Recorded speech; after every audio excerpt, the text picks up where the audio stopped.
देखिए, कल की जो हमने लास्ट क्लास देखी थी थ्योरी की, उसमें हमने ब्रेजेनेम्स जो है लाइन ड्राइंग एल्गोरिदम, उसको हमने सॉल्व किया था। एक बार मैं आपको एक बार अलगो बता देती हूँ, फिर हम आगे क्या करने वाले हैं आज की क्लास में एक बार वो बता दूंगी, तो आपको थोड़ा क्लियर हो जाएगा माइंड में कॉन्सेप्ट, राइट। देखिए, कल हमने क्या किया था कि यदि आपको कोई भी न्यूमेरिकल दिया है, सपोज जो हमने कल की क्लास में न्यूमेरिकल सॉल्व किया था वो था 1,1 2 5,3। ये न्यूमेरिकल हमने कल की क्लास में सॉल्व किया था with the help of Bresenham line drawing. अब जो ब्रेसिलियन लाइन ड्राइंग का जो स्टेप्स थी, जो लोग नहीं थे वो भी ध्यान से देखेंगे, जो लोग थे उनका रिवाइज हो जाएगा। कि सबसे पहले आपको क्या करना है, x1 y1 x2 और y2, ये चार जो वैल्यूज है वो गिवन वैल्यूज को असाइन करनी है। उसके बाद आपको dx फाइंड करना है। जो dx होता है आपका वो x2 माइनस x1 होता है, that is 5 minus 1 which is equivalent to 4। और आपका जो dy होता है वो y2 माइनस y1 होता है, मतलब 3 minus 1 that is equals to 2। मतलब इस तरह से आप dx और dy की जो वैल्यूज है वो कैलकुलेट कर लेते हैं। इसके बाद आपको क्या करना रहता है, सबसे पहले फर्स्ट इनिशियल डिसीजन पैरामीटर निकालना रहता है, जिसको आप पीके या पी0 जो बोलना चाहे वो बोल सकते हैं। और वो निकलता है आपका 2 del y minus del x से। ये आपको बिल्कुल याद होना चाहिए कि ब्रेजेनेम्स लाइन एल्गोरिथम कर रहे हैं, तो ब्रेजेनेम्स लाइन एल्गोरिथम का जो फर्स्ट इनिशियल पैरामीटर रहता है उसकी क्या रहती है इक्वेशन, राइट। तो 2 del y minus del x, तो 2 इंटू डेल वाई मतलब 2 इंटू डेल वाई मतलब 2 इंटू 2, क्योंकि डेल वाई की वैल्यू क्या है, 2 है। तो क्या हुआ हमारा 2 इंटू 2 दैट इज 4, और डेल एक्स भी हमारा कितना है 4, मतलब 4 minus 4 this comes out to be 0। मतलब फर्स्ट इनिशियल पैरामीटर जो पीके की वैल्यू है वो हमारे पास कितनी आ गई, दैट इज इक्विवेलेंट टू 0 आ गई है, राइट। चलिए इस न्यूमेरिकल को आगे बढ़ाते हैं। यहाँ पर जो कंडीशन मैंने आपको दो केसेस बताए थे, ठीक है ना। यहाँ पर दो केसेस जो बताए थे वो क्या बताए थे आपको, केस 1 और केस 2। आपको दो केसेस यहाँ पर बताए गए थे पीके की वैल्यू आने के बाद। अब गेट लगा दीजिए। यदि पीके जो है यदि वो लेस देन 0 है, और सेकेंड जो केस है दैट इज पीके है वो ग्रेटर देन इक्वल्स टू क्या है, 0 है। ये दो केसेस है हमारे पास, राइट। अब हमारे पास जो पीके की वैल्यू आई है, यहाँ पर हम बीच में लिखते जाते हैं कि हमारे पास जो पीके की वैल्यू अभी आई है, मतलब P0 की value that comes out to be 0। मतलब पर्टिकुलर सेकेंड वाला केस जो है वो सेटिस्फाई होगा, मतलब फर्स्ट टाइम हम यहाँ पर ये वाला केस करेंगे। अब यहाँ पर जब पीके की value greater than equals to 0 रहती है, तो न्यू वैल्यू ऑफ जो पीके आती है वो क्या आती है, p k plus 1 equals to p k plus 2 del y minus 2 del x। ये आपको याद रखना पड़ेगा। और ये ब्रेजेनेम सर्कल जब करवाऊंगी तब भी आपको ध्यान रखना पड़ेगा, उसकी इक्वेशन अलग रहेगी। जब मिड पॉइंट सर्कल करेंगे तो उसकी इक्वेशन अलग रहेगी। आपको हर बार इक्वेशन हम जो डिराइव करेंगे उसके बेसिस पे निकलती है, राइट। तो आपको इन सब चीजों का ध्यान रखना है।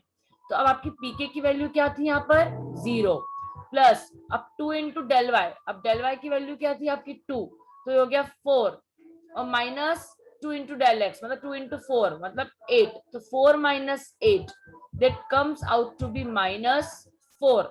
अब ये जो माइनस 4 है अभी आपको इसको सिर्फ निकाल के रखना है, ये आपको नेक्स्ट जब आप इस नेक्स्ट टाइम जब करेंगे, सेकेंड टाइम जब लूप चलाएंगे तब तो वहां पर ये वैल्यू जो है आपको काम में आने वाली है। और पीके जो है वो ग्रेटर देन इक्वल्स टू 0 है, तो यहाँ पर जो x है वो +1 हो जाता है। तो हमारे पास जो वैल्यू थी वो क्या थी, 1,1 थी, तो x को +1 करके आपने 2 कर दिया, और y को भी इंक्रीज करके आपने यहाँ पर क्या कर दिया, 2 कर दिया। मतलब अब जो 1,1 के बाद जो नेक्स्ट वैल्यू आ गई है वो आ गई 2,2, और यहाँ पर पीके 0 था, अब यहाँ पर जो पीके है दिस इज -4। -4 है मतलब केस 1 सेटिस्फाई होगा, राइट। मतलब again you have to find that is PK plus 1 equals to, that is PK plus 2 del y, यहाँ पर माइनस 2 del x नहीं आता है, इसकी इक्वेशन इतनी ही रहती है। तो यहाँ पर -4 plus 2 into 2 that is again of 0, again 0, मतलब फिर से आपकी 2 की वैल्यू जो है वो 3 हो जाएगी, लेकिन इस 2 की वैल्यू जो है it will remain same, because less than के केस में x की वैल्यू बढ़ती है, y की वैल्यू नहीं बढ़ती है। मतलब इस तरह से हमने पूरा न्यूमेरिकल जो है सॉल्व कर लिया था। कितनी बार? डेल्टा x टाइम्स, मतलब डेल्टा x की वैल्यू यहाँ पर 4 है, मतलब पहली बार 0 आया, फिर -4 आएगा, फिर 0 आएगा और फिर से -4 आएगा। मतलब इतनी बार पीके की वैल्यू निकालने के बाद हमारा जो है वो सॉल्व हो जाएगा। तो इस केस में आप जो टेबल है, टेबल कैसे बनाओगे? यहाँ पर पीके की वैल्यू लिख दो, यहाँ पर एक्सके की वैल्यू लिख दो और यहाँ पर आप वाईके की वैल्यू लिख दो। तो पीके की वैल्यू सबसे पहले, एक्स के वाईके की वैल्यू सबसे पहले क्या थी? 1,1, ठीक है ना। अब 1,1 के बाद जब पीके की वैल्यू 0 आई तो आपने निकाला 2,2, फिर आपके पास पीके की वैल्यू आई -4 तो आपने निकाला 3,2, फिर पीके की वैल्यू आपके पास 0 आई तो आपने निकाला 4,3, और वापस से जब वैल्यू -4 आई तो आपने निकाला 5 और 3। इस तरह से आपको टेबल भी बनानी है लास्ट में, to be very very clear. और टेबल बन जाती है तो आपको इस तरह से एक डायग्राम भी बनाना है जिसमें आपको लाइन बना के दिखानी है। यहाँ पर आप 1 2 then 3 then 4 then 5 इस तरह से आप यहाँ पर लिख लो जितने भी नंबर आपके आए हैं, और 1 2 3 4 और 5 इस तरह से ऊपर भी लिख लीजिए आप। इस तरह से आप ऊपर भी लिख लीजिए। पहला पॉइंट 1,1 यहाँ पर प्लॉट कर लो, 2,2 यहाँ पर प्लॉट कर लो, 3,2 यहाँ पर प्लॉट कर लो, देन 4,3 यहाँ पर प्लॉट कर लो, 5,3 यहाँ पर प्लॉट कर लो, और यहाँ पर आपको एक लाइन जो है वो you have to make. It is compulsory in order to complete your, आपको मिड सेमेस्टर में भी आता है या आपको यूनिट टेस्ट में आता है, आपको जो भी आपको एल्गोरिथम आता है मतलब न्यूमेरिकल, तो आपको आखिरी में सारी वैल्यूज आने का टेबल बनाना भी कंपलसरी है और उस टेबल के बेस पे डायग्राम बनाना भी कंपलसरी है। आपको ब्रेज़ेनियम्स लाइन ड्राइंग क्लियर है सबको? Everyone? Yes ma'am. Yes ma'am. Hope it is very much clear to you, right? चलिए मैम इसमें एक और मेथड होती है क्या? हाँ बता रही हूँ मैं, वही चीज बताने के लिए अभी इतना आपको ये जो बताया है वो वही मेथड के लिए बताया है। एक बार और बता देती हूँ, रुकिए वो व्हाइट बोर्ड पे बता देती हूँ। अब यहाँ पर क्या हो रहा है, आपको 1,1 दिया था और आपको 5,3 दिया था, तो यहाँ पर जो डेल्टा x था मेरा, डेल्टा x कितना आया था आपका 4, और जो आपका डेल्टा y था वो कितना आया था यहाँ पर 2। मतलब यदि मुझे m की वैल्यू निकालना है तो आपको पता है delta y by del x होती है, मतलब 2/4, तो 2/4 की वैल्यू कितनी आएगी यहाँ पर? What is 2/4? 0.5. 0.5.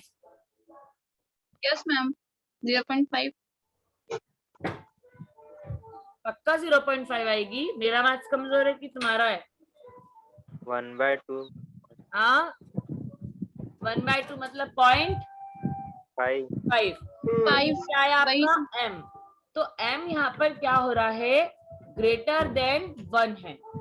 Are you getting the point? Sorry क्या कर रही हूँ मैं, m जो है आपका वो क्या लेस देन 1 है। तो आप ब्रेज़ेनियम्स लाइन का जब भी आपको न्यूमेरिकल आएगा, जैसे अभी मैंने एक निकाला था हमने कल की क्लास में 9,18 to 14,22, ये वाला न्यूमेरिकल भी हम क्लास में सॉल्व कर चुके हैं।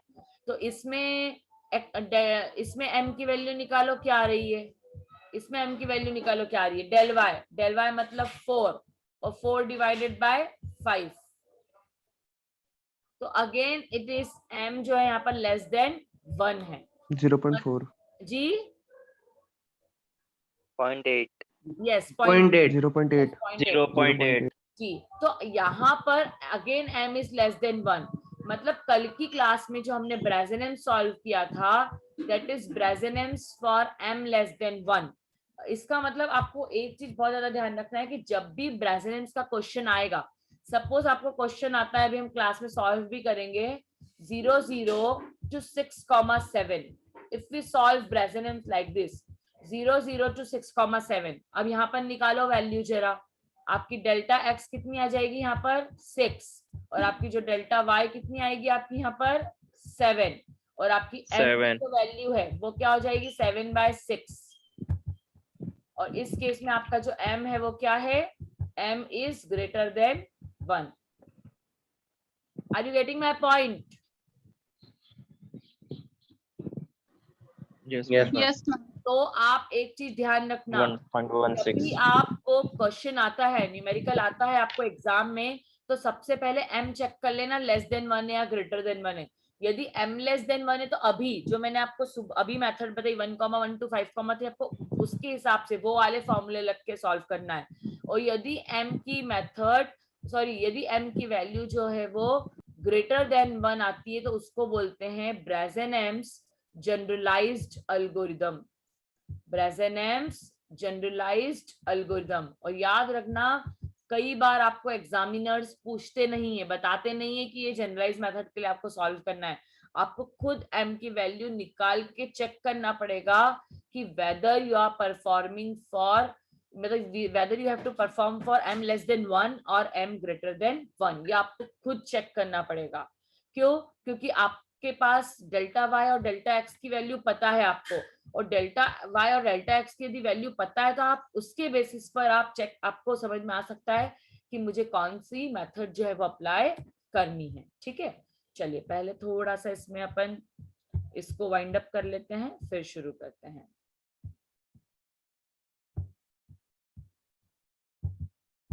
ये कल की क्लास में हम सब कर चुके हैं, टेबल बनाना एक बार मैंने आपको फिर से बता दिया।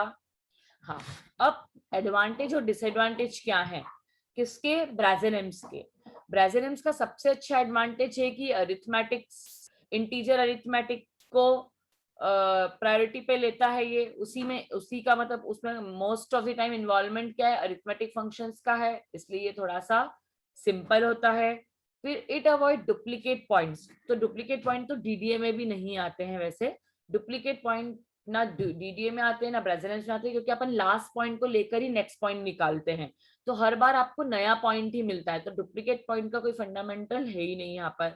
फिर डीडीए का जो ड्रॉबैक था कि वो हार्डवेयर पर हम इंप्लीमेंट नहीं कर सकते due to multiplication and division, तो यहाँ पर क्या होता है कि मल्टीप्लीकेशन और डिविजन का यूज आप बिल्कुल नहीं करते हैं, कम करते हैं, तो उसके कारण यहाँ पर ये हार्डवेयर पे इजीली क्या हो जाता है, इम्प्लीमेंट हो जाता है। और ब्रेजेनेम्स लाइन जो है डीडीए के कंपेयर में ये फास्टर है। क्यों फास्टर है? क्योंकि इसमें आप कोई ट्रंकेट या राउंड ऑफ फंक्शन का यूज नहीं कर रहे हो, मतलब यहाँ पर कोई भी फ्लोटिंग पॉइंट नंबर यूज नहीं हो रहे हैं। सबसे इजी फ्लोटिंग पॉइंट मतलब हम यहाँ पर कोई डेसिमल का कोई कॉन्सेप्ट है ही नहीं, देखा आपने यहाँ पर कोई डेसिमल का कॉन्सेप्ट था ही नहीं, यहाँ पर डिविजन नहीं किया आपने, एक्स इंक्रीमेंट वाई इंक्रीमेंट नहीं निकाला, मतलब dx बाय लेंथ तो dy बाय लेंथ निकाला ही नहीं, मतलब आपने डिवाइड यूज किया ही नहीं, तो डिवाइड नहीं यूज किया तो कहीं फ्लोटिंग पॉइंट नंबर नहीं आया, और फ्लोटिंग पॉइंट नंबर नहीं आया तो आपको ट्रंकेट या आपको राउंड ऑफ की जरूरत बिल्कुल पड़ी ही नहीं, तो ये इसके एडवांटेजेस हैं।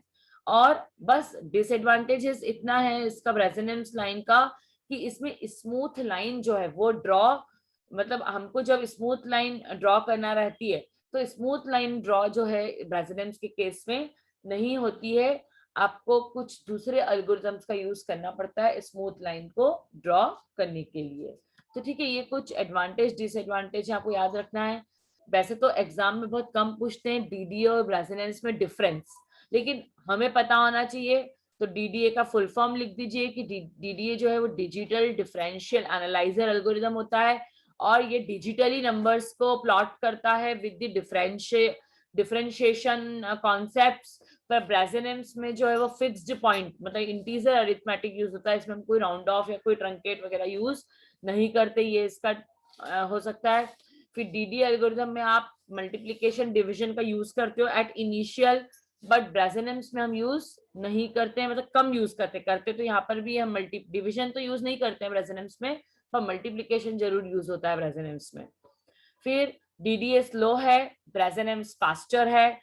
क्यों स्लो और क्यों फास्टर है, इसका रीजन भी आपको देना पड़ेगा कि स्लो इसलिए क्योंकि ये फ्लोटिंग पॉइंट को यूज करता है डीडीए, और ब्रेसिनम फास्टर इसलिए क्योंकि एडिशन सब्ट्रैक्शन को ज्यादा यूज करता है। फिर डीडीए में जो रिजल्ट्स हैं वो एक्यूरेट नहीं होते हैं और एफिशिएंट भी नहीं होते, क्योंकि आप या तो उसको राउंड ऑफ कर देते हो या तो आप उसको ट्रंकेट कर देते हो। लेकिन ब्रेसिनम्स में जो वैल्यू आ रही है हम उसको एज इट इज ही प्लॉट करते हैं, राइट। फिर उसके बाद जो देखो डीडीए सर्कल जो होता है, सर्कल ड्राइंग के लिए डीडीए सर्कल यूज होता है, और ब्रेसिनम्स के लिए हम ब्रेसिनम सर्कल तो पढ़ने वाले हैं, डीडीए सर्कल हम नहीं पढ़ने वाले क्योंकि वो हमारे सिलेबस में नहीं है। तो डीडीए सर्कल्स और कर्व्स जो बनते हैं वो ब्रेसिनम्स के कंपेयर में थोड़े से वीकर बनते हैं, लेकिन ब्रेसिनम्स से जो सर्कल बनते हैं वो ज्यादा बेटर बनते हैं। तो ये कुछ छोटे मोटे डिफरेंसेस हैं डीडीए में और ब्रेसिनम्स में, आपको जो मेनली याद रखना है एक ही डिफरेंस है जिसके बेसिस पे सारे डिफरेंसेस हैं कि डीडीए जो है वो फ्लोटिंग पॉइंट नंबर्स को यूज करता है, डेसिमल नंबर्स को यूज करता है लाइक इन पॉइंट्स, जिसके कारण हमको ट्रंक ऑफ या राउंड ऑफ या ट्रंकेट करना पड़ता है। लेकिन ब्रेसिनम्स के केस में ऐसा कुछ भी नहीं होता है। तो इस तरह से आपको आप और न्यूमेरिकल मैंने दे रखे हैं 00 to 6,6 या 4,5 to 10,12। प्लीज आपसे रिक्वेस्ट है कि आप थोड़ा सा इसको अपने घर पर फ्री टाइम में आप करने की कोशिश करें न्यूमेरिकल्स को, राइट। और आप प्लीज सॉल्व करें, जितना ज्यादा आप सॉल्व करेंगे उतनी ज्यादा ही आपकी प्रैक्टिस जो है न्यूमेरिकल के लिए जो है वो बढ़ जाएगी, और आपको उतना आसानी से आप उसको लैब में भी इम्प्लीमेंट कर पाओगे, और एग्जाम वगैरह में आता है तो आपको डाउट वहां पर कम से कम डाउट होगा, ठीक है। चलिए अब आज की क्लास में जो हमको पढ़ना है that is the Bresenham's line drawing generalised method. Obviously जहां पर भी जनरलाइज मेथड की बात करते हैं तो अब क्यों कर रहे हैं जनरलाइज मेथड की बात, ये एक बहुत अच्छा फिगर है जो मैंने लिया है, इसको एक बार ध्यान से देखेंगे और आपको कहीं भी डाउट आता है इस पे तो आप मुझसे पूछेंगे, क्योंकि यहाँ पर जो है मैंने फंडामेंटल आपको, ये तो आप वैसे तो आप मैथ्स में पढ़कर आए हो ये सब कुछ चीजें, फिर भी एक बार मैंने थोड़ा सा इसको आपको कॉन्सेप्ट को समझाने के लिए यहाँ पर आपको थोड़ा सा ये डायग्राम मैंने लिया है कि इससे आपको थोड़ा समझ में आए कि हम क्या करने वाले हैं एक्चुअली। देखो स्लोप की हम जब बात करते हैं y is equals to mx plus b में या mx प्लस c में जो भी आप इंटरसेप्ट लेते हो वहां पर हम स्लोप की बात करते हैं, और स्लोप का जो फॉर्मूला होता है वो m is equals to dy by dx होता है। तो जब भी हम डायग्राम की बात करते हैं x और y एक्सिस पे हम बात करते हैं तो यहाँ पर ये जो स्लोप है sometimes equals to it is equals to 1, sometimes it is less than 1 and sometimes it is greater than 1। तो इनके बीच में डिफरेंसेस क्या होते हैं, जब भी m इक्वल्स टू 1 होता है इसका मतलब वहां पर जो एंगल बनता है, एंगल किसके बीच में, between the x and y axis, that comes out to be, मतलब between the x and y axis with the line, क्योंकि जो इंटरसेप्ट है वो तो लाइन ही बनाता है, राइट। तो आपको जो मेनली आप जो पर्टिकुलर पढ़ते हैं वो कौन सा हम पढ़ते हैं इस तरह से लाइक दिस, एंड ये आपकी जो लाइन होती है that is y is equals to mx plus c, और ये होता है दिस इज योर इंटरसेप्ट, ठीक है ना। और ये जो है आपका एक एंगल भी बनाती है। तो आपको इन सब चीजों का क्या करना है यहाँ पर ध्यान में रखना है। तो स्लोप जो है वो आपका जब उसकी वैल्यू जब 1 होगी, मतलब थीटा जो है वो 45 डिग्री है, जब आपका स्लोप जो है वो लेस देन 1 है, if it is less than 1 that is the theta lies between -45 degree to +45 degree, और जब आपका m जो है यदि वो ग्रेटर देन 1 है इट मींस दैट आपका जो एंगल है it lied between 45 degree to 90 degree और -45 डिग्री टू -90 डिग्री। और सबके डायग्राम्स जो है वो यहाँ पर बने हुए हैं, देखिए यहाँ पर ये 45 डिग्री का एंगल बना रहा है विथ x एक्सिस, मतलब ये कौन सी डायरेक्शन है यहाँ पर यदि मैं बात करूँ तो ये पॉजिटिव क्वाड्रेंट है, राइट। और ये जो 45 डिग्री बना रहा है ये आपका बना रहा है पॉजिटिव और नेगेटिव, मतलब 4th क्वाड्रेंट में। बट इसमें दोनों एक्सिस जो है वो क्या है, x और y दोनों पॉजिटिव हैं। तो आपको यहाँ पर इन चीजों का जो है वो सबसे ज्यादा ध्यान में रखना है, और उसी के कंटेक्स्ट में सारे अदर डायग्राम्स भी बने हुए हैं। तो आपको एक चीज बहुत ध्यान रखनी है कि m की वैल्यू 1 है, m की वैल्यू पॉजिटिव है, या m की वैल्यू जो है वो मतलब लेस देन 1 है या ग्रेटर देन 1 है। और उसके बाद स्लोप भी आपका पॉजिटिव है या नेगेटिव है। इन सब चीजों का आपको बहुत ज्यादा ध्यान रखना है, तो आपको कभी भी न्यूमेरिकल करने में या अंडरस्टैंडिंग करने में प्रॉब्लम नहीं आएगी। चलिए, अब आपको ब्रेजेनेम्स जो लाइन ड्राइंग एल्गोरिथम है, जो जनरलाइज्ड वाला है, इसमें थोड़ा सा इसका जो डेरिवेशन तो मैंने नहीं बताया, क्योंकि डेरिवेशन इसका है ही नहीं, बुक्स में भी नहीं है। आप डायरेक्टली आपको इसका अल्गो पढ़ना है, और यही एल्गोरिथम आपको लैब में भी 6th नंबर का जो आपका प्रोग्राम है, write a program to implement Bresenham's generalised line drawing algorithm with m greater than 1, तो इसको आपको लैब में भी इम्प्लीमेंट करना है, और इसके बेस पे आपको न्यूमेरिकल भी आ सकते हैं। न्यूमेरिकल कौन सा वाला आपको m ग्रेटर देन 1 के लिए करना है, ये एग्जांपल मैंने आपको बता दिया कि जब आप m की वैल्यू निकालोगे और m की वैल्यू यदि ग्रेटर देन 1 आती है तो आपको जनरलाइज मेथड फॉलो करनी है। यदि m की वैल्यू लेस देन 1 आती है तो आपको जो लास्ट क्लास में या अभी मॉर्निंग में, अभी जो स्टार्टिंग में जो आपको मेथड बताई थी, आपको वो फॉलो करनी है। ठीक है, तो दो तरीके से आपको जनरलाइज्ड मेथड को जो है फॉलो करना है। अब सबसे पहले अल्गो देख लेते हैं, और आप बोलेंगे तो साथ साथ में मैंने एग्जांपल भी राइट हैंड साइड पे भी लिया है, तो अपन राइट हैंड साइड पे एग्जांपल भी ले सकते हैं। देखिए, सबसे पहले आपको क्या करना है, read x1 y1 and x2 y2। ये तो DDA हो चाहे ब्रेजेनेम्स m लेस देन 1 हो ग्रेटर देन 1 हो, सब में एक ही काम करना है। फिर हम सिमिलर मैनर में डेल्टा x और डेल्टा y को भी रीड कर लेंगे। डेल्टा x की जो वैल्यू है वो x2 माइनस x1 है, और जो डेल्टा y की वैल्यू है वो y2 माइनस y1 है। यहां तक तो सब कुछ सेम है। अब इसके बाद हम क्या करते थे, ब्रेजेनेम्स लाइन के केस में सबसे पहले फर्स्ट इनिशियल डिसीजन पैरामीटर निकाल लेते थे, जिसको हम बोलते थे 2 del y minus del x। लेकिन अभी हम ऐसा नहीं कर रहे हैं। अभी हम क्या कर रहे हैं, देखो, सबसे पहले हम इनिशियलाइज कर रहे हैं x1 और y1 को x और y से, जैसे हमने DDA के केस में किया था। सबसे इनिशियल पिक्सल को हम सेट कर देंगे। मतलब यदि हमारा ये 0 0 है, और यदि हमारा ये 0 0 x1 और y1 है, यदि ये हमारा 0 0 x1 और y1 है, तो सबसे पहले x इक्वल्स टू हम 0 कर देंगे, और हम y इज इक्वल्स टू भी 0 कर देंगे। मतलब जो इनिशियल वैल्यूज हैं लाइन की, उसको हम 0 0 को असाइन कर देंगे। अब आपको क्या करना है, ये चीज आपको बहुत ध्यान से देखनी है, the use of sine function. और ये जो फंक्शन है ये आपको लैब में भी, मतलब C++ में भी बहुत अच्छे से इंप्लीमेंट करना है, कंफ्यूज नहीं होना है। बहुत आसान तरीका है, आपको सबको आता है ये सब करना, बहुत बेसिक चीजें हैं ये तो। मेरे को सिर्फ इसका मीनिंग बताना है आपको कि इसका मीनिंग क्या होता है। आप जब डेल्टा x और डेल्टा y की जब वैल्यू निकाल रहे हो, ठीक है ना, तो वो वैल्यूज जो है आपको चेक करना है कि वो वैल्यूज क्या आ रही है। जैसे मैंने निकाला कि s1 equals to sine of x2 minus x1 और s2 is equals to sine of y2 minus y1।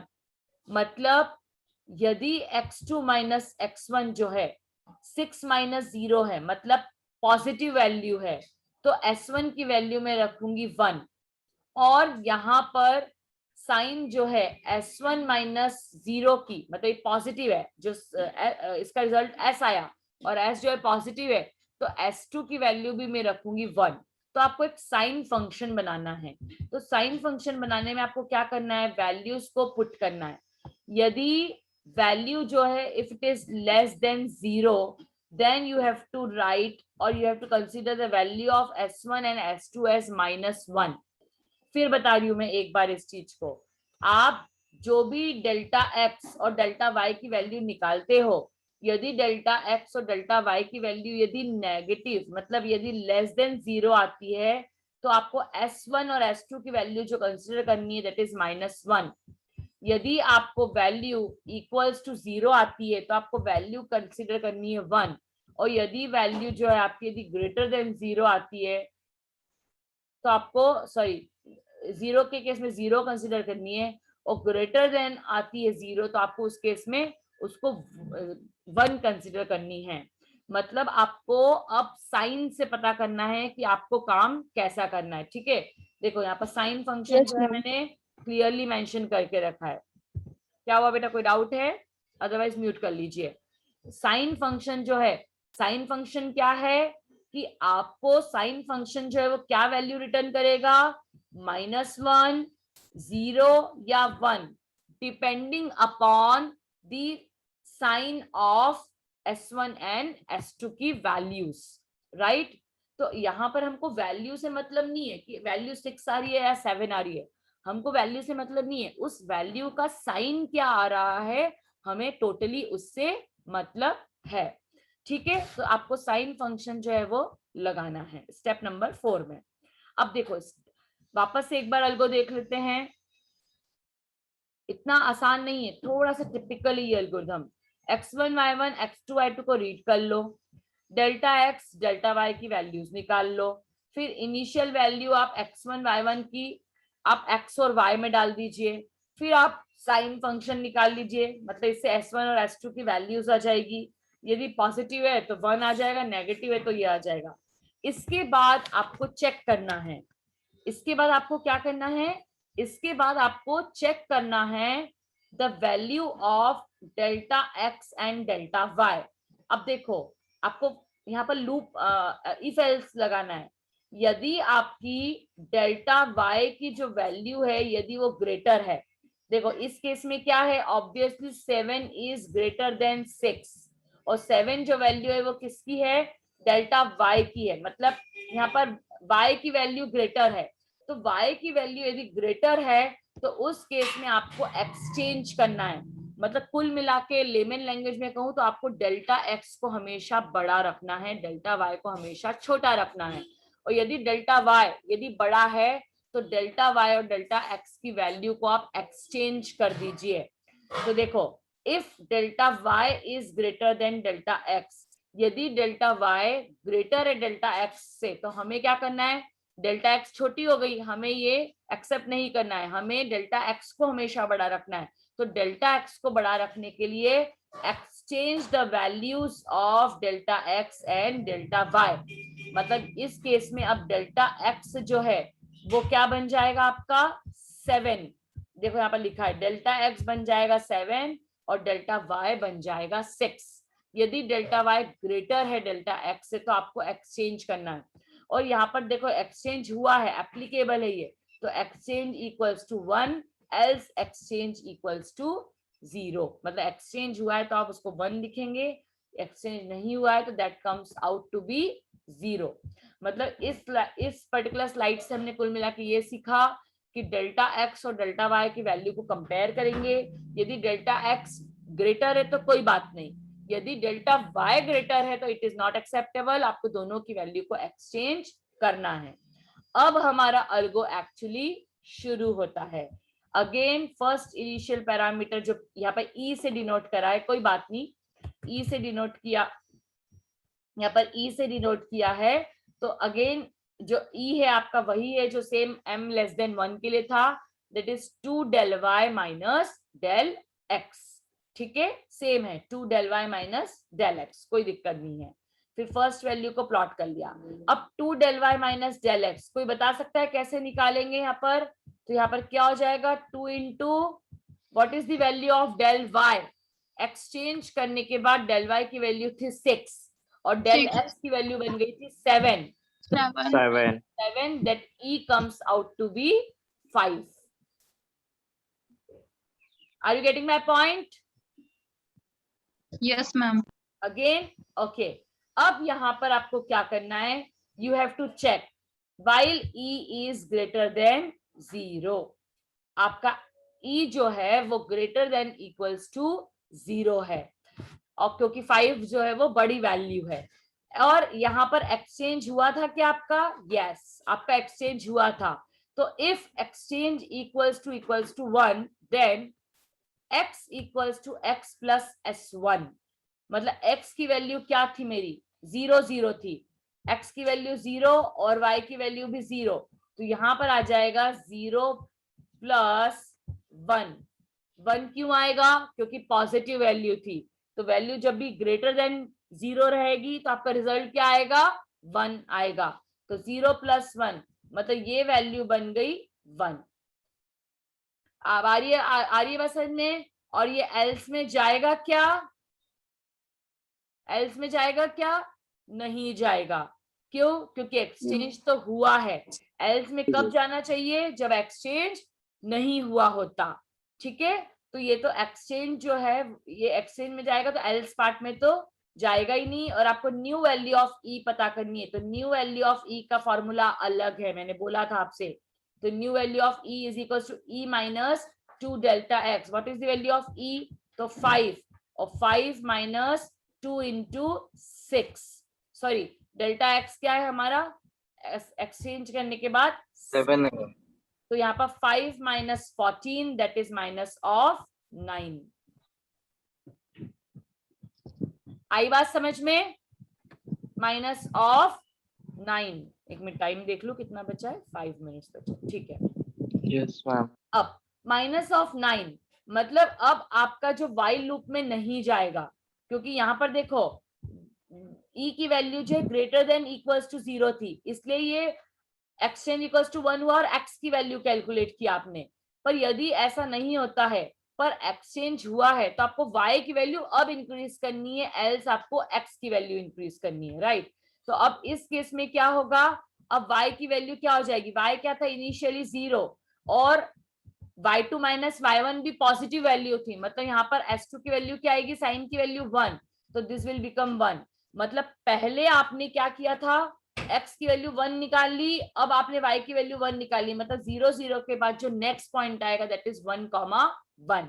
मतलब पहली बार में 1 आया जब y लूप में गया, फिर दूसरी बार में जो y कैलकुलेट किया तो 1 आया, तो अब आपका पॉइंट होगा 1, 1 और न्यू वैल्यू अब एल्स में तो जाएगा ही नहीं, और न्यू वैल्यू ऑफ जो e है वो न्यू वैल्यू ऑफ e रहेगी क्या, e plus 2 into del y. तो e की वैल्यू क्या है यहाँ पर -9 प्लस 2 इंटू डेल वाई, तो 2 इंटू डेल वाई की वैल्यू क्या है 6, तो 12 माइनस 9 दैट इज +3। +3 मतलब अगेन आप कहाँ जाओगे, वापस से वाइल लूप में। वाइल लूप मतलब e इज ग्रेटर देन और इक्वल्स टू 0, वहां पर एक्सचेंज हुआ था, यस हुआ था, तो x की वैल्यू आपको क्या करोगे, x equals to x plus s1, तो s की वैल्यू क्या हो गई थी अब 1, x की वैल्यू क्या हो गई थी 1, तो 1 + 1, तो 1 + 1 that comes out to be 2। देखो यहाँ पर लिखा है मैंने 1 + 1 that come out to be 2।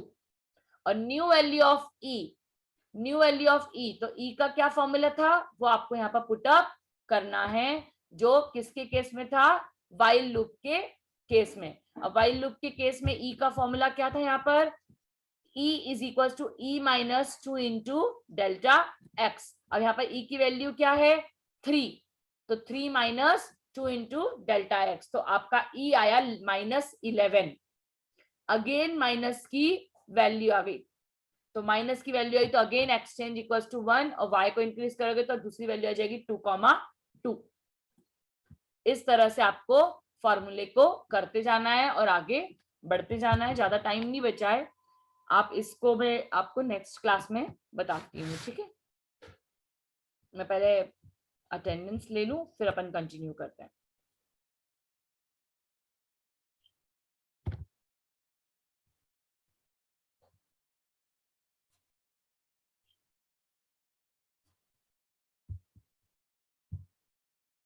चलिए ठीक है, तो अब अगेन जितना टाइम बचा है उतना बताते जाती हूँ, क्लास एंड हो गई तो कोई बात नहीं। अब e की वैल्यू आपकी यहाँ पर क्या आई -11 और y की वैल्यू आप सेकंड वाले पार्ट में गए तो 1 + 1 2, तो पहले वैल्यू x की क्या आई थी 2 और यहाँ पर y की वैल्यू भी आ गई क्या 2, मतलब नेक्स्ट पॉइंट जो आपका हो गया दैट इज 2, 2 और न्यू वैल्यू ऑफ e आपको वापस से निकालनी पड़ेगी। अब न्यू वैल्यू ऑफ e क्या होती है, e is equals to e minus e plus 2 delta x, sorry 2 delta y, तो यहाँ पर -11 + 2 इंटू 6 ये आपको करना है, तो आपका आया e पॉजिटिव का 1, मतलब again e is greater then और इक्वल्स टू 0, मतलब वापस से कहाँ जाएंगे आप, वाइल लूप में जाएंगे और आपकी अगेन आप वाइल लूप में जाएंगे यहाँ पर, तो आपको न्यू वैल्यू ऑफ ई जो है वो कैलकुलेट करना पड़ेगी, ठीक है ना। और न्यू वैल्यू ऑफ ई जो आपने कैलकुलेट की that is e equals to -13, और यहाँ पर ग्रेटर देन इक्वल टू 0 है, मतलब आपका जो 2 है इट विल बिकम 3, 2 क्या बन जाएगा आपका 3 बन जाएगा। क्लियर है।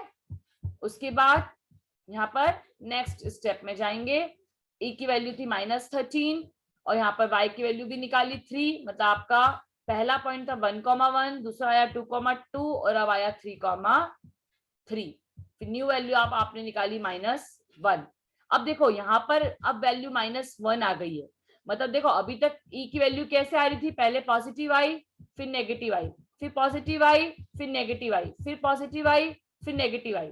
तो ऐसे में आपने यहाँ पर 1 1 निकाल लिया, यहाँ पर 2 2 निकाल लिया और यहाँ पर 3 3 निकाल लिया, लेकिन अब डायरेक्ट नेगेटिव के बाद वापस से नेगेटिव आ गई है, मतलब ये 3 की वैल्यू तो आपकी 3 ही रहेगी और ये वाला जो 3 है वो क्या बन जाएगा 4, मतलब अब इसका जो नेक्स्ट वाली वैल्यू आएगी 3/4 आ जाएगी।